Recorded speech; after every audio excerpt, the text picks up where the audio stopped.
అరే వానకు తడవకుండా కింది నుంచి మీ దాకా కోటేసుకొనున్న ఈ మనిషిలో గుర్తుపట్టిరా? తెలంగాణ గనులు కార్మిక ఫ్యాక్టరీల శాఖ మంత్రి వివేక్ సారు. అంతటా బాగా వానలు పడుతున్నాయి కాబట్టి వరదలు ఎక్కువ ఏరియాలో తిరిగి పబ్లిక్ పాటలు పడకుండా చూస్తున్నారట సర్కారు. అగో ఆ పని మీదనే వచ్చిండు కావచ్చు మంత్రి వివేక్ సారు. ఇక ఏ తీరుగా సమీక్షలు జరుపుతున్నాడో చూడుర్రి. నా వెనక మరలనే వచ్చేటోళ్ళని ఉంటే అక్కనే ఉండుర్రా అని వాళ్ళని ఆపిండు. నడుచుకుంటా వరద వారే కాడికి పోయి చలో ఇక ఫోటో తీసుకో అన్నట్టు పోజ్ ఇచ్చిండు.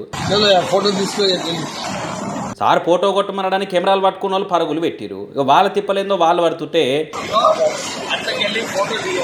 ఏం ఫోటోలు దించుతారా? అట్లకెళ్ళి వెళ్ళి ఫోటో ది నీళ్ళు వాడుతున్నట్టు వాడుతుంది అన్నట్టు ఫోటోగ్రాఫర్లకు డైరెక్షన్ ఇస్తున్నాడు. ఇక ఫోటోలు వీడియోలు తీసినట్టు కాదు, నిండుగా నీళ్లు వాడుతున్నట్టు ఉండాలన్నట్టు చెప్పిండు. ఇక ఫోటోలు దించి ఓకే సార్ అనగానే ఒక్క నిమిషం కూడా అక్కడ ఉండకుండా బయటకు వచ్చేసిండు. ఇక దీని మీద సోషల్ మీడియా పబ్లిక్ ఒక్క కామెంట్లు పెడుతున్నారు. ఆహా మంత్రి గారు వరద సమీక్షలు ఎంత మంచిగా చేసిండు వహువా అనుకుంటా కొంతమంది. వివేక్ సారుకు ఫోటోల మీద ఉన్న మనసు వరదల మీద లేదని కొంతమంది, పని తక్కువ పబ్లిసిటీ ఎక్కువ అని మరికొంతమంది కామెంట్ల మీద కామెంట్లు పెడుతున్నారు. ఇంతైనా వివేక్ సారు భారీ వర్షాలను లెక్క చేయకుండా పానాలకు తెగిచ్చి ఫోటోలకు పోజులు ఇస్తున్నాడంటే తెలంగాణ పబ్లిక్ సంతోషించవలసిందే అని ఇచ్చినట్టు మింగుడు పడని మీమ్స్ తోని షేరింగ్లు చేస్తున్నారు ఇంకొందరు.